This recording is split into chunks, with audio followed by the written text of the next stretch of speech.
Movie recap Tagalog here. Mula pa noong ipanganak si Dushim, nakatakda na ang kapalaran niyang maging isang shaman na mag-aalis ng masasamang espiritu. Ngunit tinanggihan ni Dushim ang kapalarang iyon at sinubukang mamuhay ng normal. Lumipat siya sa isang bagong high school at doon niya nakilala si Wusu. Si Wusu ay isang estudyanteng nasa high school, galing sa mayamang pamilya, gwapo, at matalino. Tahimik at ordinaryo ang buhay niya, pero nagbago iyon nang dumating si Dushim. Nagsimula siyang makakita ng masasamang espiritu. Unti-unting napasangkot si Dushim at Wusu sa mga misteryosong kaso at nakipaglaban sila sa masasamang espiritu. Nagsisimula ang palabas kay si Dushim na 18 taong gulang pa lang, pero malakas na siyang mangkukulam sa kanilang angkan. Nakakakita siya ng mga kaluluwa ng mga yumao sa mundo. 8 pa lang siya nang sumama siya sa lola niya para magpaalis ng masasamang espiritu. Isang demonyo ang sumanib sa katawan ng isang lalaki. Habang handa na itong tumalon mula sa mataas na lugar, biglang tumunog ang cellphone niya. Nagbalik ang ulirat ng lalaki at natakot nang makita ang sitwasyon niya. Ang tumatawag ay ang kanyang ina. Hindi man lang nito pinakinggan ng anak, pagkarinig pa lang, agad siyang sinermunan. Pinagalitan niya ito dahil hindi nag-aaral ng maayos at hindi umuwi sa tamang oras. Magpapaliwanag pa lang sana ang anak nang bigla siyang sabihan ng ina na mamatay na lang siya. Pero nang mag-angat ito ng tingin at makita ang anak sa bingit ng pagkahulog, bigla siyang nataranta at nagmakaawa na bumaba ito. Ngunit sa oras na ito, kontrolado na ng masamang espiritu ang katawan ng binata. Samantala, dali-daling umaakyat sina Dushim at ang kanyang lola papunta sa rooftop dahil pareho silang mangkukulam at naramdaman nila ang masamang espiritong nananakit ng tao. Tinulungan ni Dushim ang lola niya para mas bumilis ang pag-akyat pero hindi na kinaya ng matanda. Kaya ibinigay niya kay Dushim ang tungkuling paalisin ang espiritu. Ang masasamang espiritu sa lugar na iyon ay nangunguha ng mga batang mababa ang grado. Hiniling ng kanyang lola na siguraduhing mahuli ang espiritu. Kahit ayaw ni Dushim, inusal niya pa rin ang orasyon habang tumatakbo papunta sa rooftop. Pagdating niya, nakita niya ang espiritu sa gilid ng rooftop kaya sinimulan niya ang pagdarasal. Pero bigla itong naglaho. Habang titignan sana ni Dushim, biglang lumitaw ang espiritu sa likod niya, tila interesado na obserbahan lang siya. Wala itong pakialam sa kanya. Paulit-ulit niyang inusal ang orasyong itinuro ng kanyang lola, pero wala itong epekto. Biglang tumakbo ang espiritu pabalik sa gilid ng rooftop at tumalon.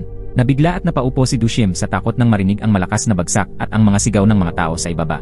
At sa ganoong pangyayari, tuluyan ng kinuha ng espiritu ang estudyante.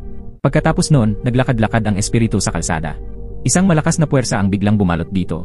Dahan-dahang lumabas ang lola ni Dushim habang nagbubulong ng orasyon. Tinangka siyang akitin ng espiritu gamit ang pera, ngunit hindi siya natukso. Kinuha niya ang isang telang supot. Matapos niyang bigkasin ang sunod-sunod na orasyon, natakot maging ang espiritu. Bago ito tuluyang maselyo sa telang supot, isinumpa nito si Dushim. Sinabi nitong hihintayin niyang mag-18 si Dushim para mapasok ang katawan niya. At kapag nangyari iyon, pahihirapan niya si Dushim sa pinakamalupit na paraan. Matapos masupil ng lola ang espiritu, bumalik siya at nakita ang kaluluwa ng binata. Hansu ang pangalan niya. Sinabi ng lola na dapat muna siyang magpaalam sa kanyang ina bago tuluyang umalis. Ngunit habang pauwi na sila, may biglang sumulpot at sinaksak ang lola ni Dushim. Pagdating ni Dushim, nakita niyang dugo ang nakaupo at naghihingalo ang kanyang lola. Sinabi nitong nakatakas ang espiritu. Pinayuhan siya na kapag nalampasan niya ang edad na 18, magkakaroon siya ng pangmatagalang kaligayahan. Tumindig ang espiritu ng kanyang lola sa tabi ng kaluluwa ni Hansu at dinala ito. Niyakap ni Dushim ang katawan ng kanyang lola at humagulgol ng buong sakit. Lumipas ang maraming taon, 18 na si Dushim. Ito ang pinakamahalagang taon ng kanyang buhay. Kapag nalampasan niya ito, magiging maayos na ang lahat. Dahil ayaw niyang maging mangkukulam, nagsinungaling siya sa ina na hindi na siya nakakakita ng espiritu. Pero hindi siya kailanman pinaniwalaan ito. Sobrang sakim ang kanyang ina. Nagpaayos pa ito sa kakilala para makapasok siya sa prestihiyosong Songyang High School. Kailangan niyang pumasok ngayon para mag-enroll. Katatapos lang ng exam ng mga estudyante sa Songyang School. Namigay ng report cards ang guro, lahat ay sobrang kinakabahan. Nagtatanungan sila kung nasa klase nila ang pinakamababang grader. Dahil sa eskwelahang ito, ang pinakamababa ang grado kadalasan ay nagiging biktima ng misteryosong pagkamatay. Hindi sinabi ng guro kung sino ang huling pumasa. Bigla silang nakarinig ng malakas na sigaw. Pagtingin nila sa bintana, may estudyanteng tumalon mula sa gusali. Siya pala si Kim Jungjin, ang pinakamababang grader sa buong paaralan. Napakawalang awa ng eskwelahang ito. Sa tuwing may exam, ang may pinakamababang marka ay namamatay ng hindi makatarungan. At sa hindi inaasahang pagkakataon, dito nag-transfer si Dushim. Unang araw niya yon. Napansin siya ng guro sa may pintuan at inutusang umupo ang mga estudyante. Inilagay ng guro si Dushim sa bakanteng upuan. Pagkaupo niya, napansin niyang may isang lalaki na nakatitig sa kanya. Siya si Wusu, ang estudyanteng may pinakamataas na grado sa buong eskwelahan. Pinag-uusapan niyo ng punong guro kasama ng mga guro. Pinag-iisipan nila kung paano hahawakan ang kaso ng estudyanteng nasa ibaba na gumawa ng isang kahangalan. Ayaw akuin ng punong guro ang responsibilidad, kaya inutusan niya ang mga guro na sabihin na ginawa ito ni Jungjin dahil sa problema sa pamilya. Kasabay nito, binalaan ng punong guro ang mga guro na huwag hayaang pag-usapan ito ng mga estudyante. Pag-uwi ni Dushim galing sa eskwela, may espiritu sa kwarto niya. Ang lalaking ito ay si Yunsu na namatay noong 8 taong gulang pa si Dushim. Pinapaalis siya ni Dushim sa kwarto pero nagmakaawa siyang magtago muna roon. Dahil ngayong araw, bago pumasok si Dushim sa eskwela, pumasok si Yunsu sa katawan ng isang lalaki. Pagkatapos ay nagpumilit itong sumanib at bugbugin ang ina ni Dushim. Mabuti na lang at dumating si Dushim sa oras para paalisin ang espiritu ni Yunsu. Ngayon, hinahanap ng ina ni Dushim si Yunsu kung saan-saan. Idineklara niyang hindi niya ito patatawarin. Mula nang maging espiritu si Yunsu, unti-unting naglaho ang mga alaala niya. Naalala niyang may ina siya pero hindi na niya mahanap ang daan pauwi. Nangako ang ina ni Dushim na tutulungan siyang hanapin ang kanyang ina. Pero 10 taon na ang lumipas, patuloy pa rin siyang inuutusan nito at ayaw to pa rin ang pangakong tulungan siyang makauwi. Hindi na kinaya ni Yunsu, kaya nagsimula siyang lumaban. Nakiusap siya kay Dushim na tulungan siya pero hindi siya pinansin nito. Walang magawa si Yunsu kaya umalis na lamang siya. Sa oras na yon, kumakain si Wusu kasama ang kanyang mga magulang. Pinag-uusapan nila ang ina ni Dushim. Sabi ng ina ni Wusu, mga mangkukulam daw ang pamilya ni Dushim at nakakakita sila ng mga espiritu. Kaya nang pumasok si Dushim sa silid-aralan, nakatitig sa kanya si Wusu. Hindi naniniwala si Wusu sa multo, kaya pinaalalahanan niya ang ina niya na mag-ingat at huwag magpaloko para makuha ang pera niya. Kinabukasan, habang nagbe-break ang mga estudyante, biglang may isang nagsalita ng malakas. Sinabi niya sa klase na noong tumalon si Jungjin sa gusali, nasa tabi lang niya si Dushim. Nagsimulang mag-imbento ang iba pang kaklase at sinabing si Dushim ang nagtulak kay Jungjin pababa dahil may mga sugat pa rin sa mukha niya. Hindi nila alam na ang mga sugat ni Dushim ay dahil sa pagpigil niya kay Yonsu na saktan ang kanyang ina. Nang aapi ang mga kaklase ni Dushim mismo sa harap niya. Nang sasagot na sana si Dushim, biglang lumapit si Wusu at tinanong siya kung marunong siyang bumasa ng bazi. Gusto niyang ipakompute kung compatible ba ang bazi niya at ng isang babae. Pagkarinig nito, agad niyang naisip kung paano siya tratuhin ng mga kaklase niya kapag nalaman nilang isa siyang mangkukulam. Sisisihin nila siya sa lahat. At hahanapan pa siya ng kung ano-anong dahilan para guluhin. Alam niyang pagdating niya sa edad na 18, maraming pagbabago ang mangyayari. Kaya hindi na siya nag-aksaya ng oras sa pagpapaliwanag at inayos ang kanyang mga gamit para lumabas ng silid-aralan. Ngunit biglang hinawakan siya ni Wusu. Lumapit ito at niyakap siya. Ang kaluluwang sumanib sa katawan ni Wusu ay ang kaluluwa ng lola ni Dushim. Niyakap siya ng lola niya at kinomfort siya. Nang marinig ni Dushim ang pamilyar na tinig, mahina niyang tinawag ang kanyang lola. Nagbalik ulit ang ulirat ni Wusu at tumingin kay Dushim at sa mga kaklase ng tuliro. Wala siyang maalala sa nagawa niya. Na-video pala ni Ilnam, ang best friend ni Wusu, ang pagyakap niya kay Dushim. Pinakita ito ni Ilnam kay Wusu. Ayaw paniwalaan ni Wusu na nagawa niya yon. Sa huli, hinila ni Wusu si Dushim palabas ng classroom habang nagtatawanan ang mga kaklase. Ipinaliwanag ni Wusu kay Dushim na hindi niya sinadya ang pagyakap kanina.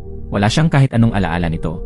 Ipinakita ni Dushim na wala siyang interes kay Wusu kaya hindi nito kailangang magpaka-close dahil lang magkakilala ang mga ina nila. Ito rin ang iniisip ni Wusu. Nang paalis na si Dushim, muling sumanib ang kaluluwa ng lola niya sa katawan ni Wusu. Sinabi ng lola na ang masamang espiritu na nakita nila 10 taon na ang nakalipas ay nasa eskwelang ito. Pareho pa rin ang paraan nito ng pagpatay. Kinabahan si Dushim nang marinig ito. Hindi niya alam na nasa katawan ni Wusu ang kaluluwa ng kanyang lola. Sinabi ng lola na tingnan niyang mabuti. Nang kumalma siya, binuksan niya ang kanyang mga mata at muling nakita ang mukha ng kanyang lola. Napaiyak siya at niyakap ang lola niya. Ngunit sa paningin ng mga kaklase, si Dushim at si Wusu ang magkayakap. Biglang sinabi ng lola na lumitaw na ang masamang espiritu. Talagang dumating ito. Tuwang-tuwa siya nang makita kung gaano na lumaki si Dushim. Naalala pa rin ng masamang espiritu ang sumpa niyang binitiwan 10 taon na ang nakalipas. Ngayon, bumalik siya upang tuparin yon. Mabilis na natalo sina Wusu at Dushim ng masamang espiritu. Biglang dumating ang punong guro at ginamit ang isang telang bag para supilin ang espiritu. Hindi nagtagal, nagising si Wusu sa infirmary ng paaralan. Biglang lumitaw sa likod ni Dushim ang espiritu ni Yunsu. Ang kakaiba, nakikita siya ni Wusu. Hindi makapaniwala si Wusu kaya paulit-ulit niyang kinuskos ang kanyang mga mata. Biglang lumitaw si Yunsu sa harap niya. Nagulat si Wusu at umatras ng takot. Pero lalo siyang inaliw at tinakot ni Yunsu. Galit na pinalayas ni Dushim si Yunsu. Hindi nila inakalang nakakakita rin pala ng espiritu si Wusu tulad ni Dushim. Nang paalis na si Dushim, hinila siya ni Wusu. Tinanong niya kung ano ang ginawa nito sa kanya pero hindi na siya pinansin ni Dushim. Habang naglalakad si Dushim sa bakuran ng paaralan, nakatayo ang punong guro sa isang tagong sulok at pinagmamasdan siya. Kakagamit lang niya ng isang mahika para ibukod ang masamang espiritu sa isang telang bag. Kasabay nito, pinaalalahanan niya itong huwag kalimutan ang kontrata sa pagitan nila. Ang masamang espiritu ay maaari lamang sumanib sa estudyanteng may pinakamababang grado. Nakita rin ng punong guro na sinapian ng lola ni Dushim si Wusu. Dahil doon, nahulaan niya kung sino talaga si Dushim.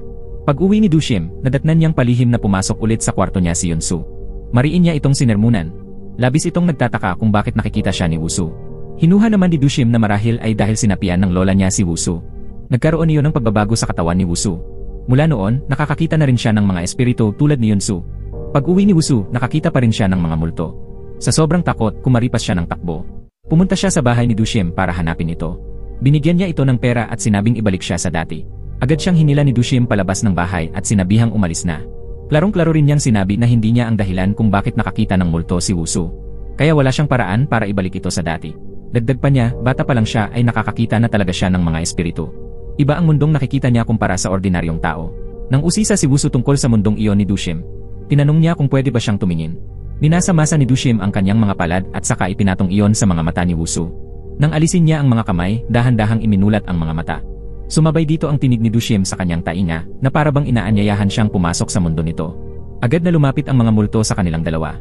Mabilis na hinawakan ni Wusu ang kamay ni Dushim at sinabihang mag-isip ito ng paraan. Ngunit hindi siya pinansin ni Dushim at tumakbo ito palayo. Nagsisigaw na si Wusu, humihingi ng tulong. Pero kahit anong sigaw niya, wala ring nangyari. Ginaya niya ang ginawa ni Dushim, minasa ang kanyang kamay at tinakpan ang mga mata. Pero pag alis ng kamay niya, nandoon pa rin ang mga multo. Nagpanik si Wusu at tumakbo ng tumakbo. Pagsilip ni Dushim sa pintuan, wala na si Wusu pati ang mga multo. Bagamat may kaba siya, inisip niyang babalik din sa normal si Wusu.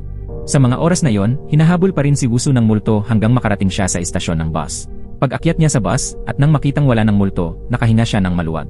Pero pagdating sa susunod na hintuan, may nakita na naman siyang dalawang multo. Kahit umiwas at kunyaring hindi sila nakikita, alam pa rin ng mga multo na nakikita sila ni Wusu. Mabilis niyang sinabihan ang driver na umalis na. At pagharap niya muli, mas marami pang multo ang nasa loob. Habang tumatagal, dumadami ang mga multo sa bus. Natakot si Wusu at sumigaw ng malakas, nag-ingay habang bumibiyahe. Kinabukasan, hindi pumasok si Wusu. Nang makita ni Dushim na bakante ang upuan nito, kinabahan siya. Inisip ng mga kaklase niya na sinaktan niya si Wusu kaya sila nagsismisan, pero hindi niya iyon pinansin. Bigla namang may isang estudyanteng tumakbo at nagpaalala na magsisimula na ang exam. Samantala, pumunta ang advisor ni Dushim sa opisina at nagreklamo sa punong guro. Pero basta't mainit ang ugali niya sa kanila ng kaunti, nawawalan agad sila ng gana at umaalis. Nagpapalitan din ng impormasyon ang mga multo. Si Dushim ay isa sa mga taong pinakaayaw ng mga multo, kaya ayaw nilang magpakita sa tabi niya. Nang marinig iyon ni Wusu, natawa siya. Sinabi pa ni Dushim na may paparating na kompetisyon. Kung ayaw daw niyang maagaw niya ang unang pwesto, dapat pumasok na siya. Dahil sa pangaral na yon, nakangiti na muli si Wusu. Nang marinig ito ng kanyang ina, nawala ang pag-aalala nito. Pagkatapos noon, sinamahan ni Wusu si Dushim. Sa pagkakataong iyon, tinulungan din niya si Ilnam sa pag-review.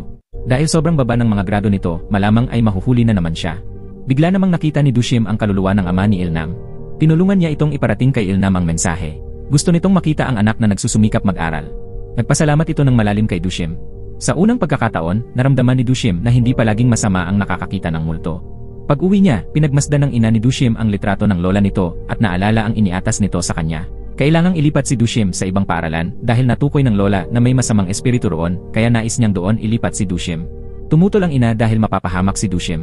Sabi ng lola, si Dushim lang ang kayang humarap sa masamang espiritu. May isa pang taong sasama sa kanya. At iyon pala ay si Wusu, ang pinili ng kanyang lola upang lumaban kasama niya. Simula noon, mas naging malapit sina Wusu at Dushim. Nang mapag-usapan nila ang yakap kamakailan, hindi napigilan ni Wusu na yakapin ulit si Dushim. Sabi pa niya, hindi niya raw maalala ang pakiramdam kaya ginawa niya ulit, pero nahiya si Dushim at itinulak siya palayo. Gabing iyon, sobrang saya ni Wusu dahil gusto niya si Dushim. Habang pinagmamasdan ni Dushim ang papalayong likod niya, alam niyang unti-unti siyang naapektuhan. Dahil sa pagod at kaba, nakatulog siya habang exam. Nang hindi nakatingin ang guro, tinawag ni Dushim si Ilnam na katabi niya. Nakita ito ni Wusu at napangiti siya. Si Ilnam kasi ang matalik na kaibigan ni Wusu kaya ayaw niyang mapahamak ito. Pagkatapos ng exam, umupo si Wusu at nakipag-usap kay Dushim. Lubos na nagpapasalamat si Wusu kay Dushim dahil ginising niya si Ilnam. Nalaman niya na ayaw talagang mamatay ng kaklase nilang nasa huling pwesto. Inisip niya na may isang tao sa paaralan na sinasaktan lamang ang mga estudyanteng nasa pinakahuli. Hindi sinabi ni Dushim ang totoo kay Wusu. Gayunpaman, nagulat si Dushim sa sigla ni Wusu. Sinabi niya rito na dahil nakakita siya ng mga multo, nadiskubre niyang bawat multo ay may sariling hinanakit at galit.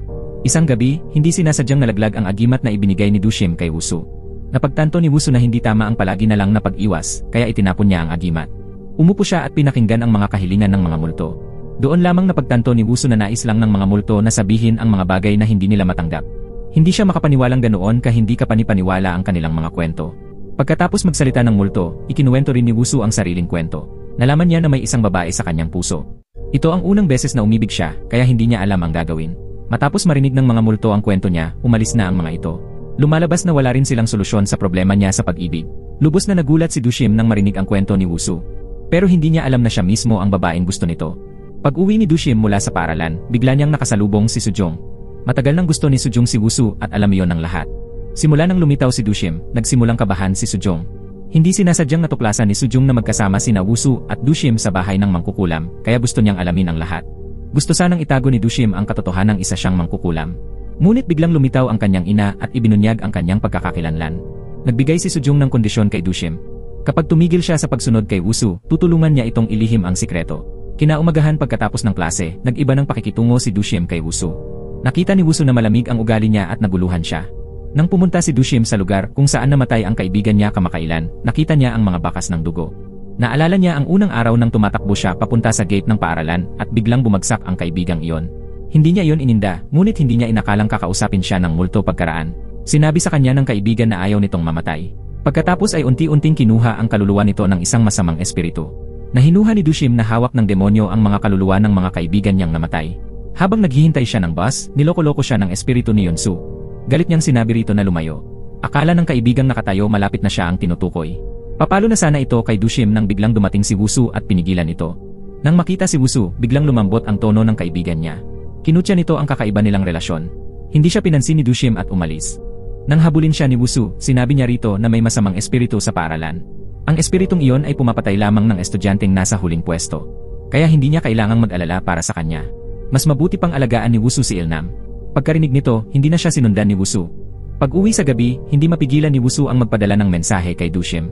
Gusto niyang magkita sila at mag-usap ng maayos. Nang papunta na sana si Wushu upang makita si Dushim, biglang dumating si Sujung sa bahay niya. Hindi niya ito pinansin at umalis.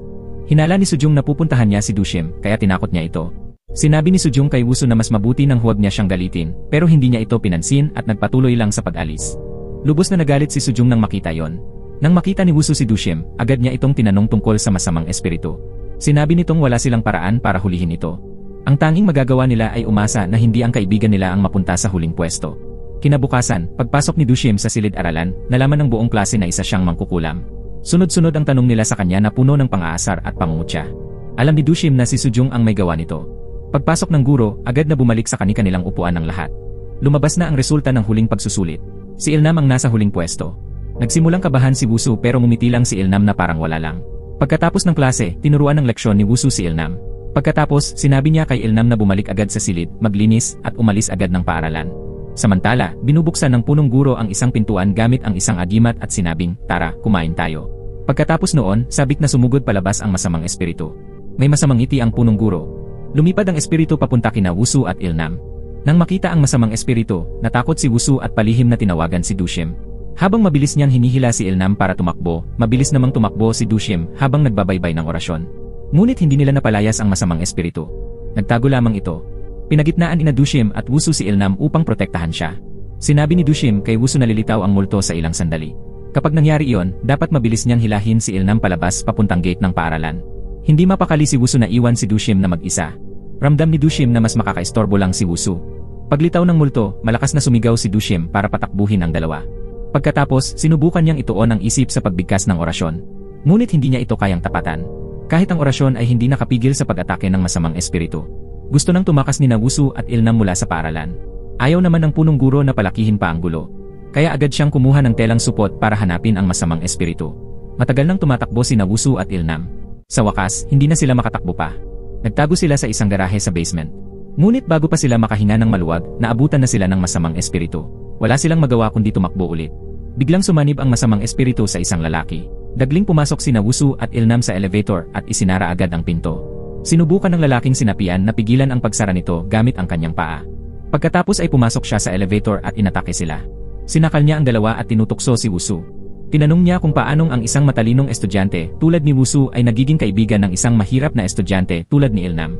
Isinara niya ang elevator at naghanda ng patayin si Ilnam. Sa oras ng panganib, dumating si Dushim at binuksan ang elevator. Pagkakita ng lalaking sinapian kay Dushim, agad niyang binitawan ang dalawang lalaki. Akala niya ay mag-isa lang dumating si Dushim, kaya minamaliit niya ito, sinasabing hindi niya alam ang hangganan ng kanyang lakas. Sinabi ni Dushim na hindi siya nagpunta roon ng mag-isa. Maya-maya ay lumitaw sa likuran niya ang maraming multo. Nang makita ng masamang espiritu ang mga multo sa likuran, nagsimula itong kabahan. Hindi nila binigyan ng kahit kaunting pagkakataon ang masamang espiritu para tumakas, at sabay-sabay nila itong inatake. Sinamantala ni Wushu at Ilnam ang pagkakataon at tumakas. Paglabas nila, bumagsak ang pinto ng elevator at nabilanggo sa loob ang masamang espiritu kasama ang iba pang multo. Tinulungan ni Wushu at Dushim si Ilnam habang naglalakad sa kalsada. Nang makita nilang hindi sila hinahabol, saglit silang nagpahinga. Dahil nalantad na ang pagkakakilanlan ni Dushim bilang mangkukulam, lubhang nag-alala si Wushu. Gusto niya sanang pasayahin ang dalaga. Dinala muna ni Dushim si Ilnam sa bahay nila. Sa ngayon, iyon ang pinakamaligtas na lugar. Doon niya ikinuwento kay Ilnam ang tungkol sa multong laging nananakit ng huling ranggo sa klase. Pero hindi siya naniwala. Sa oras na yon, sinundan ng masamang espiritu ang landas patungo sa bahay ni Dushim. Biglang lumitaw ang isang kapangyarihan at ginapos ito. Dumating pala ang punong guro at inunahan pa ang masamang espiritu sa pagbigkas ng orasyon. Hindi niya alam na nakita ng espiritu ni Yon sumula sa labas ng pinto ang lahat ng nangyari. Samantala, ayaw pa ring maniwala ni Ilnam sa mga masamang espiritu kaya naghanda siyang umalis. Kahit pigilan siya ni Wushu, hindi pa rin siya kumbinsido. Kaya ikinuwento ni Dushim ang tungkol sa kanyang ama, pati ang mga lihim na sila lang ng kanyang ama ang nakakaalam. Pagkarinig nito, napaiyak si Ilnam. At doon pa lang siya naniwalang kaya talagang makakita ng mga espiritu si Dushim. Pagkatapos noon, lumabas sina Dushim at Wushu para mag-usap. May sinabi siya tungkol sa hinaharap. Ginawa niya lang iyon para biruin si Wushu kaya nagsinungaling siyang kaya niyang hulaan ang kinabukasan. Hindi inaasahan ni Dushim na tatanungin siya ni Wushu kung siya ba ang magiging hinaharap nito. Habang nag-ipon ng lakas ng loob si Wushu para magtapat, biglang dumating ang mga magulang niya. Galit ang tingin ng kanyang ina kina Wushu at Dushim. Sabay namang lumabas ang ina ni Dushim. Lubos na naniwala ang ina ni Wushu na inaakit lamang siya ni Dushim at ng kanyang ina. Kahit mukhang magkasundo ang dalawang ina, pera at pakinabang lang ang dahilan ng kanilang pakikitungo sa isa't isa. Hindi naman kailanman pinahalagahan ng ina ni Wushu ang ina ni Dushim. Kaya malamig na pinaalis ni Dushim si Wushu at ang kanyang ina. Lumabas naman si Ilnam at humingi ng tawad kina Dushim at sa kanyang ina. Kung hindi dahil sa tulong ni Wushu at Dushim para makatakas siya sa masamang espiritu, hindi sana sila pumunta roon. Pakiramdam niya ay wala siyang karapatang manatili pa. Kaya nagpaalam siya at tumakbo palayo. Habang nagmamaneho pa uwi ang pamilya ni Wushu, pinagalitan ng kanyang ama ang asawa dahil sa pakikipaglapit sa isang mangkukulam. Pinagalitan niya rin si Wushu dahil sa pakikipagkaibigan sa mahihirap na estudyante. Tinanong siya ni Wushu, kung ako ang mahina sa pag-aaral, hindi mo na ba ako ituturing na anak? Ngunit malamig na tumugon ng ama, bakit mo pa kailangang itanong yan? Hindi inasahan ni Wushu ang sagot. Napakalamig ng kanyang ama, para bang wala itong puso. Mas mahalaga pa ang grado kaysa sa relasyon nila bilang mag-ama. Sa sobrang galit, gusto nang tumalon ni Wushu palabas ng sasakyan. Napilitan ang mga magulang niyang ipahinto ang sasakyan. Pagkahinto ng sasakyan, tumakbo siya palayo sa malamig niyang mga magulang. Samantala, tumutulong si Ilnam sa ina niya sa karinderya nang makarinig siya ng kakaibang tunog. Inakala niyang may customer pero nang lumingon siya, walang tao. Pagbaling niya muli, bigla siyang sinapian ulit ng masamang espiritu. Sa kabilang banda, nakakita si Dushim ng tansong maso sa kanilang bahay. Noong bata pa si Dushim, nakita niyang ginagamit ito ng kanyang lola para paalisin ang masamang espiritu. Baka ito lang ang tanging bagay na kayang pumatay sa masamang espiritu. Inilagay niya ito sa kanyang bag at naghanda ng humabol. Nang malaman ng kanyang ina na balak niyang hulihin ang masamang espiritu, labis itong nag-alala. Pinayuhan siyang huwag magpakalubog sa panganib dahil wala namang magpapasalamat sa ginagawa niya. Habang nag-uusap sila, biglang nakatanggap si Dushim ng tawag mula kay Wushu. Sinabi ni Wushu na nakalimutan ni Ilnam ang mga gamit niya sa paaralan kaya maaga siyang nakarating doon. Agad na nagmamadaling pumunta sina Dushim at Wushu sa school. Sa mga oras na yon, sinapian na ng masamang espiritu si Ilnam at tuluyan ng nawalan ng malay. Marahas niyang binasag ang kandado ng pinto. Pagkatapos ay pumasok siya sa silid-aralan at umupo sa gilid ng bintana. Paulit-ulit niyang sinasabi na wala namang saysay ang mabuhay para sa kagaya niyang tao. Ang isang maliit, mahina, at walang kwentang tao ay magkakaroon ng napakalungkot na katapusan. Gusto ng masamang espiritu na pasakitan sina Wushu at Dushim. Ginamit nito ang katawan ni Ilnam upang dahan-dahang tumagilid pa atras. Sa sandaling yon, tumakbo si Wushu papasok ng classroom at sinabihang huwag gumalaw si Ilnam. Nakabalot ang mga kamay ni Wushu ng mga tali na may mga nakasabit na anting-anting. Hindi nagtagal, pumasok din si Dushim. Kinuha niya ang tansong maso mula sa bag niya. Pagkatapos ay nagdasal siya upang hulihin ang masamang espiritu. Balak niyang pilitin lumabas ang espiritu mula sa katawan ni Ilnam. Kapag nakalabas na, sa kanya ito tatapusin gamit ang tansong maso. Kahit hindi pa niya ito nagagawa kailanman, kailangan niyang subukan. Habang unti-unting naglalaho ang mga balintataw ni Ilnam, unti-unti ring bumabalik ang kanyang ulirat. Sinabi niya kina Dushim at Wushu na palabasin siya. Napansin ni Dushim na hindi iyon si Ilnam, kundi ang masamang espiritu na nagpapakunwari. Nagmakaawa si Ilnam kay Wushu na pakawalan siya. Sinusubok lang siya ni Wushu at doon niya napansing may kakaiba. Unti-unting nagbalik sa tunay nitong anyo ang masamang espiritu. Pinilit ni Dushim palayasin ang espiritu mula sa katawan ni Ilnam, ngunit wala itong epekto. Nakawala ang demonyo mula sa kontrol nila, sinamantala ang sandaling nag-relax sila. Tinawanan sila ng masamang espiritu, minamaliit ang kahinaan ni Dushim at Wushu. Sabay pa nitong sinabi kay Wushu na huwag nang makipagkaibigan sa kagaya ng huling ranggo. Pagkatapos ay muli siyang tumayo sa bintana. Sinabi niya sa dalawa na iparating sa lahat, kung hindi sila mag-aaral ng mabuti, ganito ang mangyayari. Agad silang tumakbo sa bintana at nanigas sila sa nakita. Nahulog si Ilnam. Mabilis silang bumaba. Paglapit ni Wushu at Dushim kay Ilnam, nakita nilang humiwalay na ang kaluluwa nito sa katawan. Paglingalinga ng kaluluwa ni Ilnam, nagsimula itong umiyak. Hindi ito makapaniwalang patay na siya. Tumakbo si Dushim papunta sa katawan ni Ilnam at napansing tumitibok pa ang puso nito. Agad na tumakbo si Wushu at nag-CPR. Paulit-ulit niyang hinihikayat si Ilnam na lumaban at mabuhay. Ang mga masasamang espiritu sa paligid ay nagsigawan at nangalipusta.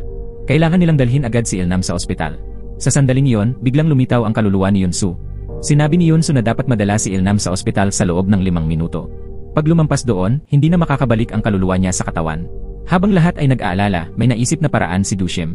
Sinabi niya kay Yunsu na pasukin ang katawan ni Ilnam at tutulungan niya itong hanapin ang ina nito. Pumayag si Yunsu. Pumasok ang kaluluwa niya sa katawan ni Ilnam. Biglang umupo ng diretsyo ang katawan ni Ilnam. Ilang sandali pa, mag-isa itong nagtungo sa ospital. Tahimik itong naglalakad pabalik-balik sa loob. Nakahanap si Yunsu ng bakanteng kama at humiga roon. Pagkatapos ay umalis na siya sa katawan ni Ilnam. Dumating din sa ospital sina Dushim at Wushu. Galit na galit si Wushu. Naalala niya ang mga kaibigang pinatay ng masasamang espiritu at napuno siya ng puot. Sinabi niya kay Dushim na kailangan nilang mahuli ang espiritu para ipaghiganti ang mga estudyanteng pinatay nito. Kinaumagahan, pagdating ng prinsipal sa paaralan, nakita niyang sira ang kandado at may dugo sa sahig. Nagduda siya at nagtungo sa gusaling pang-akademiko. Pero nasalubong niya ang advisor ni Dushim na pababa ng hagdan. Nagkunwari siyang kalmado habang bumabati. Hindi niya inaasahan na sinapian pala ang guro. Nang makita niya ito, nagsimulang matakot ang prinsipal. Inatake siya ng espiritu. Mabilis niyang ginamit ang isang anting-anting upang pigilan ito. Pagkatapos ay binigkas niya ang isang orasyon para higupin ang kaluluwa ng espiritu papunta sa kanyang bulsa. Nang matapos, ipinatawag ng principal si Dushim sa opisina. Laking gulat niya nang naroon din ang ina ni Wushu. Pumasok si Wushu at tumayo sa tabi ni Dushim. Walang nakapansin na hawak pala ni Wushu ang kamay ni Dushim sa likod. Pinipilit ng principal na mag-transfer si Dushim o kaya'y huminto na lang sa pag-aaral. Ang dahilan, naapektuhan daw nito ang pag-aaral ng klase at umaalis siya nang walang paalam. Nang marinig iyon ni Wushu, agad siyang nagsalita, ginawa niya raw ang lahat ng iyon kasama ni Dushim. Kung ganoon, dapat din siyang mag-transfer o huminto. Tumanggi si Dushim sa parusa. Alam ng lahat na nagpakamatay si Ilnam dahil naroon sina Dushim at Wushu sa pangyayari. Ipinipilit ng school na si Dushim ang may kasalanan at biktima lang si Wushu dahil tinakot daw siya. Nag-init ang ulo ni Wushu. Tumayo siya at sinabing siya ang may buong responsibilidad. Ngunit gusto ng principal itago ang katotohanan tungkol sa espiritu. Kaya napagpasyahan niyang panatilihin si Dushim para sa masamang espiritu. Pagkatapos, hahanap siya ng dahilan upang pagtakpan ang kaso ni Wushu. Sa sandaling iyon, kararating lang ng ina ni Dushim. Hindi man lang siya nakapagpalit ng damit dahil nagmamadali siyang tumakbo sa paaralan. Gusto niyang protektahan si Dushim. Hindi niya inakalang makikita niya roon ang ina ni Wushu. Agad siyang kinutya ng ina ni Wushu. Sinabi rin ng nasa tabi nito na kinulong na raw si Dushim. Doon lamang nakahinga ng maluwag ang ina ni Dushim. Biglang tumunog ang kampanilyang hawak niya, tumutunog lamang iyon kapag may multong malapit. Dinala siya ng kampanilya sa isang silid. Nakaramdam siya ng nakakatakot na presensya sa likod ng pinto. Dahil sa takot, tumakbo siya palayo. Sa oras na yon, nakita ni Dushim na pang-100 siya sa ranggo, kaya nainis siya at hinanap si Wushu para kausapin. Dati-rati, lagi siyang una sa buong paaralan. Hindi niya inasahang babagsak ng ganoon ang resulta niya mula nang lumipat siya dito. Samantala, nag-aalala si Wushu tungkol sa kaluluwa ni Ilnam. Sinabi ni Dushim na itinago ni Yunsu ang kaluluwa ni Ilnam. Tanging si Yunsu lang ang nakakaalam kung saan ito naroroon. Para hindi mahanap ng masamang espiritu si Ilnam, kailangan nila itong mahuli agad. Sa ganoong paraan, makababalik si Ilnam sa buhay. Samantala, para pakalmahin ang masamang espiritu, nagpaayos ang prinsipal ng isa pang pagsusulit. Sa parehong oras, isang babaeng estudyante ang nakaupo sa banyo, naghahanda na magpakamatay. Ang pangalan niya ay Aekyung. Alam niyang sa pagsusulit na yon, siguradong siya ang magiging huli. At sa tuwing may pagsusulit, ang huling ranggo ay hindi nakakaligtas sa kamatayan. Takot na takot si Aekyung dahil alam niyang siya ang susunod. Biglang nagsalita si Dushim mula sa labas at sinabing hindi mangyayari yon. Hindi inaasahan ni Aekyung na pupuntahan siya ni Dushim. Kanina lamang, habang naghihintay si Aekyung ng bus, nagkataong nandoon din si Dushim. Dahil sa matinding takot mamatay, ibinuhos ni Aekyung ang galit niya kay Dushim. Kahit kaklase niya si Dushim, madalas pa rin niyang pinagtatawanan at tinutukso ito. Pagkatapos maglabas ng sama ng loob si Aekyung, dumating din si Wushu. Naramdaman ni Dushim na may masamang mangyayari, kaya sinundan nila ni Wushu si Aekyung. Pagkaalis ni Dushim, muling naghanda si Aekyung na hiwain ang sarili. Sa sandaling iyon, may narinig siyang boses. Pinayuhan siyang magpatuloy mabuhay. Pagbukas niya ng pinto, wala siyang nakita ni isa. Sa labas, sinundan niya ang boses at nakita na nanggagaling pala yon sa comics na nasa bag niya. Lumabas pala na ang mga karakter sa comics ni Aekyung ang nagsasalita. Nakiusap sila na ipagpatuloy niya ang buhay dahil kailangan nila siya. Gulat na gulat siya. Pinunasan niya ang luha at lumabas. Naghihintay sina Dushim at Wushu sa malapit. Sinabi ni Dushim kay Aekyung na maraming tao ang umaasang magpapatuloy siya sa buhay. Alam ni Dushim na mahilig si Aekyung sa comics. Naniniwala siyang kapag nalampasan ni Aekyung ang taon na ito, magiging tanyag siyang comic book author balang araw. Dahil sa mga sinabi ni Dushim, nagkaroon ng lakas si Aekyung na ipagpatuloy ang buhay. Nagbago rin ang pagtrato ni Aekyung kay Dushim. Pag-uwi niya, nasalubong ni Dushim ang espiritu ni Yunsu. Sinabi nito na noong gabing nasaktan si Ilnam, nakatayo siya sa harap ng bahay nila. May nakita siyang taong humahabol sa masamang espiritu. Nagdala pa ito ng orasyon para supilin ang espiritu. Pakiramdam niya ay pamilyar ang taong iyon. Hindi niya maalala kung sino. Sinanyasan siya ni Dushim na ipagpatuloy pa at tutulungan niya itong maibalik ang alaala. Pagpasok ni Dushim sa bahay, nakita niyang may mga lubid na may nakadikit na mga talisman sa buong loob. Nakaupo ang kanyang ina sa sulok, nanginginig sa takot. Nang makita niya ang lagay ng ina, napasigaw siya. Sinabi ng ina niya na dapat siyang lumipat ng paaralan agad dahil hindi lang masamang espiritu ang nandoon, marami pang ibang multo ang umiiyak doon. Kinabukasan, habang papasok ng klase si Dushim, naalala niya ang babala ng ina. Bigla niyang nakita si Wusu natulog sa mesa. Hindi niya ito ginising at bumaba siya ng mag-isa. Natuklasan ni Dushim ang isang pinto na may nakadikit na talisman. Nang paalis na sana siya, narinig niya ang tawag ng isang multo. Pagkaraang tumayo roon ng ilang sandali, hindi na niya kinaya at nawalan siya ng malay. Napanaginipan ni Wusu na pumasok siya sa isang silid. Binuksan niya ang ilaw ng cellphone. Nakita niya ang mga kaluluwa ng mga kaibigan niyang pinatay ng masamang espiritu. Natakot si Wusu. Paglingon niya, nakita niya ang espiritu ni Dushim. Marahan niya itong tinawag. Pero bigla siyang nagising. Panaginip lang pala. Paglingon niya, napansin niyang wala si Dushim sa silid-aralan. Sa oras na yon, pinahihirapan si Dushim ng malalakas na sigaw ng masamang espiritu. Sa mismong sandaling nawalan siya ng malay, dumating si Wusu at nasalo siya. Pagkagising ni Dushim, sinabi niya kay Wusu na nasa loob ng silid ang mga kaluluwa ng kanilang mga kaklaseng namatay. Naalala ni Wusu ang bangungot niya. Marahil na ay ikinulong ng masamang espiritu ang mga kaluluwa ng kanilang mga kaklase doon. Para malinawan ang lahat, lumapit sila kay Teacher Kyungmin, ang kanilang advisor. Ikinwento nila kay Teacher Kyungmin ang tungkol sa multo. Humingi sila ng tulong. Hindi naniniwala si Teacher Kyungmin sa mga multo. Pero kakaiba ang pagkamatay ng mga estudyanteng mababa ang grado. At ang pinakamatalinong estudyante pa sa paaralan, si Wusu, ang nagsabi nito. Kahit nagdadalawang isip pa siya, pinili pa rin niyang pagkatiwalaan ang dalawa. Duty ni Teacher Kyungmin ngayong araw. Sa gabi, kukunin niya ang susi ng basement at hihintayin sila roon. Gabi na. Pag-alis ni Dushim ng bahay, pinilit siyang pigilan ng ina. Ngunit para mailigtas ang kanyang mga kaklase, hindi siya nakinig. Nagpasya siyang umalis, habang si Wusu naman ay naghahanap ng dahilan para makalabas. Hiningi niya kay Sujung na pumunta sa bahay. Pagkatapos ay sinabi niya sa kaluluwa ni Yeonsu na pumasok sa katawan nito. Sa huli, ginamit ni Wusu ang dahilan na lalabas siya kasama si Sujung para makaalis ng bahay. Sa gabay ni Teacher Kyungmin, binuksan ni Dushim at Wusu ang pinto at bumaba sa basement. Nang lumapit sila sa pintong may nakadikit na talisman, lubhang nagulat si Teacher Kyungmin kahit siya mismo, hindi niya alam na may ganitong lugar sa paaralan. Pagkatapos noon, sinubukan ni Teacher Kyungmin ang maraming susi pero hindi niya mabuksan ang pinto. Biglang naalala ni Wusu ang bangungot niya kaninang umaga. Natakot siyang mapahamak si Dushim kaya sinabi niyang manatili itong malapit sa kanya. Samantala, iniwan ni Yeonsu si Sujung sa isang ligtas na lugar at siya naman ay bumaba sa basement upang tulungan ang tatlo. Pagdating niya sa pasilyo, aksidente niyang nakita ang larawan ng principal sa dingding. Doon tuluyang naalala ni Yeonsu ang nakakatakot na katotohanan. Noong nakaraan, ang principal pala ang pumatay sa lola ni Dushim at kumuha ng masamang espiritu. Sa wakas, nahanap ni Teacher Kyungmin ang susi upang mabuksan ang pinto. Pumasok silang tatlo sa basement. Napakadilim at maalikabok doon. Pumunta sila sa isang silid na puno ng lumang sirang mesa at upuan, at bigla na lamang lumitaw sa likod nila ang tanawin ng mga estudyanteng nag-aaral. Lumalabas na ang mga kaluluwa ng mga namatay na estudyante ay naroon para mag-aral. Hindi pa lumilitaw ang masamang espiritu. Napansin ng mga estudyante na naroon si Wusu. Napalingon sila sa kanya na may halong pagkagulat at hindi makapaniwala. Hindi nila inakala na si Wusu, ang pinakamahusay na estudyante sa paaralan, ay makarating doon. Tinanong ni Wusu ang mga kaibigan kung bakit sila naroon. Sabi nila, pinilit sila ng masamang espiritu na manatili roon. Sabay-sabay nilang sinenyasan si Wusu na hinaan ang kanyang boses. Kapag nalaman ng masamang espiritu na nandyan sila, parurusahan sila. Sinabi ni Dushim sa kanila na habang wala pa ang espiritu, dapat silang umalis kagad. Ngunit sinabi ng mga kaibigan niya na nasa likod na nila ang masamang espiritu. Hindi rin nila inasahan na sinapian na pala ng masamang espiritu si Teacher Kyungmin. Sinimulan nitong atakihin sina Dushim at Wusu. Sinabi ng masamang espiritu na noon, lagi siyang ginagamitan ng karahasan ng kanyang guro, lalo na kapag mababa ang grado ng estudyante. Kaya ngayon, ginagamit din niya ang ganitong paraan upang parusahan ang mga hindi sumusunod. Sa sandaling iyon, biglang lumitaw si Yeonsu. Habang hindi nakatingin ang espiritu, mabilis na tumakbo si Wusu at niyakap itong mahigpit. Sinubukan ni Wusu na pigilan ang masamang espiritu upang hindi ito makatakas. Nasa pinto si Yeonsu at sinabi kay Dushim ang katotohanang naalala niya, ang principal ang pumatay sa lola niya. Parehong nagulat sina Dushim at Wusu sa narinig. Gamit ang pagkakataon, nakatakas ang espiritu mula sa katawan ni Teacher Kyungmin at nagtungo sa likod ni Yeonsu. 10 taon na ang lumipas at sa wakas nakuha ng masamang espiritu si Yeonsu. Tuluyan itong sinakop ang kaluluwa ni Yeonsu. Nakita ni Dushim na nawala si Yeonsu at napaiyak siya sa sobrang sakit. 10 taon nang nasa tabi niya si Yeonsu. Nangako siyang tutulungan niya itong hanapin ang ina nito, ngunit ngayon ay kinuha na siya ng masamang espiritu. Hindi alam ni Dushim kung paano siya ililigtas. Naalala niya ang sandaling namatay ang kanyang lola. Parang nakita niya noon ang prinsipal na dumaan. Bata pa siya kaya hindi niya yon pinansin. Ngayon niya lamang lubos na naunawaan na ang prinsipal ang naging sanhi ng lahat. Pagkatapos, dinala ng masamang espiritu ang lahat ng multo.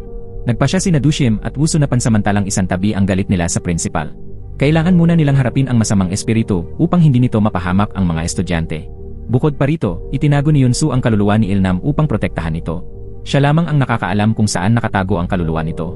Kailangang mahanap ni Dushim at Wusu ang masamang espiritu upang mailigtas si Yunsu. Dahil walang alam si Teacher Kyungmin, ikinuwento niya kinabukasan kung paano niya dinala sina Dushim at Wusu sa basement at nakita nila ang masamang espiritu. Balak sana ni Teacher Kyungmin na pakiusapan ang prinsipal na itigil ang pagsusulit upang mahuli ang espiritu. Ayaw niyang may estudyanteng mamatay nang hindi makatarungan. Ngunit hindi inaasahan na nagalit ang prinsipal kay Teacher Kyungmin. Galit nitong sinabi na kahit na may masamang espiritu, makapapasa pa rin ang mga estudyante sa entrance exam para sa magandang universidad. Lahat daw iyon ay dahil sa mahigpit na pamimilit ng espiritu. Binalaan din ng principal si Teacher Kyungmin na huwag siyang maging pinakamababang ranggong guro sa paaralan. Kung hindi, kukunin din siya ng masamang espiritu. Hindi na naglakas loob pang magsalita si Teacher Kyungmin. Pagkatapos ng klase, dinalaw ni Dushim at Wusu si Ilnam na nakaratay sa ospital. Dahil napakalaki ng bayarin, halos hindi na kayang bayaran ng ina ni Ilnam. Pinakalma siya ni Wusu at sinabing dapat niyang ipagpatuloy ang pagpapagamot. Magigising daw si Ilnam makalipas ang ilang araw. Pag-uwi nila, biglang niyakap ni Dushim si Wusu sa unang pagkakataon. Hindi niya alam kung makakaligtas siya sa pakikipaglaban sa masamang espiritu. Ayaw niyang magkaroon ng pagsisisi. Habang bibitawan na sana ni Wusu si Dushim, ito naman ang kusang humalik sa kanya. Unang halik nila yon. Pareho silang kabado at nahihiya pero may halong tamis din. Sa pagkakataong ito, hindi na nila mapigilan ang kanilang nararamdaman. Dahil hindi nila alam kung ano ang mangyayari kinabukasan. Dumating na ang ikalawang araw ng pagsusulit. Sa exam na ito, may kanya-kanyang iniisip sina Dushim at Wusu. Balak nilang gamitin ang exam para maengganyo ang masamang espiritu na lumabas. At upang mahuli ito, nagplano si Dushim na mandaya sa pagsusulit. Nakipagnegosasyon muna siya kay Aekyung. Dahil si Aekyung ang malamang na magbibigay ng pinakamababang marka sa pagsusulit na ito. Sa panahon ng pagsusulit, magpapalitan sila ng sagutang papel. Gustong maging siya ang may pinakamababang marka para mailabas ang masamang espiritu. Ngunit, nang malapit na silang magpalitan ng sagutang papel, nahuli sila ng guro. Kailangan nilang hintayin ang susunod na pagsusulit. Ngunit nang kunin ng buong klase ang susunod na pagsusulit, nang malapit na sina Dushim at Aekyung na magpalitan ng sagutang papel, biglang iniulat ni Wusu sa guro na nag-cheat sila. Kaya't ang planong magpalitan ng sagutang papel ay itinuturing na nabigo. Kung normal lang, si Aekyung ang susunod na magiging target ng masamang espiritu. Ngunit ngayon, pinilit ng principal si Teacher Kyungmin na pekiin ang resulta ng pagsusulit. Gusto ng principal na si Dushim ang may pinakamababang marka sa lahat ng kanyang asignatura. Sa simula, ayaw naman gawin ni Teacher Kyungmin yon. Ngunit dahil ayaw niyang mawala ng trabaho, wala siyang magawa kundi gawin ito. Matapos itama ni Teacher Kyungmin ang sagutang papel ni Dushim, may natuklasan siyang labis na nakakagulat. Kinabukasan, dahan-dahan pumasok si Teacher Kyungmin sa silid-aralan at inihayag sa mga estudyante ang resulta ng pagsusulit. Galit niyang tinanong kung bakit si Wusu ang may pinakamababang marka sa buong paaralan sa pagsusulit na ito. Labis na nagulat ang buong klase dahil si Wusu ay palaging nangunguna sa paaralan, ngunit ngayon siya ang huli. Sa wakas, naunawaan ni Dushim ang tunay na layunin ni Wusu. Gusto niyang makaharap ang espiritu. Pagkatapos ng klase, ipinakita ni Dushim kay Wusu ang kanyang report card. Ang kanyang marka ay pangalawa mula sa ibaba. Sinabi ni Dushim kay Wusu na may nagbago sa kanyang pagsusulit. Ang taong iyon ay gusto niyang ialay ang kanyang buhay sa masamang espiritu. Ngunit hindi inaasahan, si Wusu pa ang nauwi sa huli. Natuwa si Wusu dahil nasira niya ang plano ng kalaban. At talagang nang malaman ng principal na si Wusu ang may pinakamababang marka, nagalit siya. Mahalaga si Wusu sa paaralan kaya hindi niya ito maipasa sa masamang espiritu. Kaya't pinlano niyang ikansela ang pagsusulit na ito. Ngunit mali ang kanyang akala sa masamang espiritu. Pinakain at pinalakas niya ito kaya mas lumakas pa ang kapangyarihan nito. Ngayon, kaya na nitong otomatikong buksan ang safe. Hindi na ito makontrol ng principal. Ginawa niya ang lahat upang pigilan ito, ngunit sinira pa rin ng masamang espiritu ang selyo upang makatakas. Sa oras na yon, naghahanda sina Dushim at Wusu para sa labanan sa buhay at kamatayan laban sa masamang espiritu. Nilagyan din ng ina ni Dushim ng maraming anting-anting ang kanilang mga damit para mapigilan ang atake ng masamang espiritu. Habang naghahanda sila, biglang dumagsa si Aekyung. Ang kilos ng pagtanggal ng kanilang damit ay nagdulot ng maling pagkaintindi sa iba. Medyo nahihiya sina Dushim at Wusu. Nang malaman ni Aekyung ang nangyari, hindi siya gaanong nag-isip tungkol dito. Sinabi lang niya na gusto niyang tulungan silang sirain ang espiritu. Ang mas nakakagulat pa, gusto ring sumali ni Sujung sa paglaban dito. Lumalabas na sinabi ni Aekyung kay Sujung tungkol sa masamang espiritu.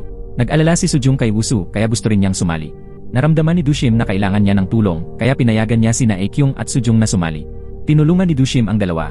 Binuksan niya ang kanilang yin at yang na mga mata. Tinulungan silang pansamantalang makita ang mga masamang espiritu. Binigyan ni Dushim sila ng talisman at sinabi na idikit ito sa paaralan. Pagdating ng gabi, nagsimula ang laban ng grupo ni Dushim. Pinangunahan ni Dushim si Wusu upang hulihin ang masamang espiritu. Tinanong ng masamang espiritu kung sino ang huling matatapos. Hindi sumagot si Wusu kundi hiniling na hanapin na lang nito ang sagot sa sarili. Kaagad pagkatapos, tumawa ng masama ang masamang espiritu at sumugod sa kanilang dalawa. Ngayon gusto nitong hulihin silang dalawa. Labis-labis ang pagkagulat ni Dushim nang makita ang masamang espiritu na madaling wasakin ang pader ng talisman. Hindi niya inasahan na ganoon ito kalakas. Nang lumabas sina Ekyung at Sujong, nakita nila ang masamang espiritu. Nakaramdam sila ng takot na hindi pa nila naramdaman noon. Nataranta si Sujong at nagtapon ng pulang biens sa masamang espiritu. Ngunit wala itong epekto. Lumabas na ang masamang espiritu ay may kaluluwa rin ng kanilang mga yumaong kaibigan sa loob ng katawan nito. Galit na tumakbo sina Dushim at Wusu. Ginamit ng masamang espiritu ang isang galaw at itinulak sila sa lupa. Pagkakahagupit ni Wusu na bumangon, sinubukan ng masamang espiritu na pumasok sa kanyang katawan. Ngunit sa kabutihang palad, may proteksyon na spell si Wusu. Kaya paulit-ulit itong sinubukan ngunit nabigo. Nang subukang kunin ni Dushim ang palakol para atakehin ang masamang espiritu, nauna si Sujong at kinuha ang palakol para hampasin ito. Ngunit hindi siya sapat laban dito. Tumakbo si Ekyung para suportahan si Sujong. Kinuha niya ang palakol at inihagis kay Dushim. Tumakbo siya at nagsimulang atakehin ang masamang espiritu. Kahit na pinilit ni Dushim, hindi pa rin niya nasaktan ang masamang espiritu. Hindi lang yon, pati siya ay natumba dahil rito. Nang maubos ang lakas ni Dushim, nagsimulang bumigkas ng spell si Wusu at dahan-dahang lumapit sa masamang espiritu. Sa wakas, umubra ang spell. Nakontrol nito ang masamang espiritu. Mabilis na tinawag ni Wusu si Dushim upang tumayo sa sakit. Pagkatapos, kinuha niya ang palakol at hinampas ang masamang espiritu. Ngunit hindi pa rin sapat ang lakas niya para sirain ang masamang espiritu. Nagalit ito at pinagbuklod silang dalawa. Sa kritikal na sandali, naalala ni Wusu kung paano makipagtulungan kay Dushim. Kaya't mahigpit nilang hinawakan ang kamay ng isa't isa at sabay na bumigkas ng spell. Hindi nila inasahan na magiging ganoon kaepektibo ang pinagsamang lakas. Sa wakas, nakataka sila sa kontrol ng masamang espiritu. Hindi na muling inatake ng masamang espiritu sina Wusu at Dushim kaya tumakas ito. Nang papalapit na sina Wusu at Dushim upang habulin ang masamang espiritu, biglang pinigilan sila ng punong guro. Dahil gusto niyang mapanatili ang tagumpay ng paaralan, nais niyang tuluyang wasakin si Dushim. Nang gustong muli ng punong guro na atakihin si Dushim, biglang rumisponde si Wusu at sumugod sa kanya. Sa hindi inaasahang pangyayari, habang nag-aagawan, aksidenteng nahulog siya sa hagdan. Tunay nga na ang mga gumagawa ng masama ay kailangang humarap sa kaparusahan. Agad na kinuha ni Dushim ang bag na may lamang kaluluwa mula sa bulsa ng punong guro at naghanda na hanapin ang masamang espiritu. Biglang narinig nila ang isang sigaw mula sa rooftop. Agad na tumakbo sina Dushim at Wusu patungong doon. Pagdating nila sa rooftop, kontrolado na ni masamang espiritu si Sujong at nakaupo sa riles. Mabilis na tumakbo si Wusu papalapit. Sa sandaling panganib, hinawakan niya ang kamay ni Sujong. Mahigpit na hinawakan ni Dushim ang kamay ni Wusu. Biglang nagbago ang mukha ni Sujong at naging mukha ng masamang espiritu. Lumalabas na ito ay nagplano lamang upang linlangin si Wusu.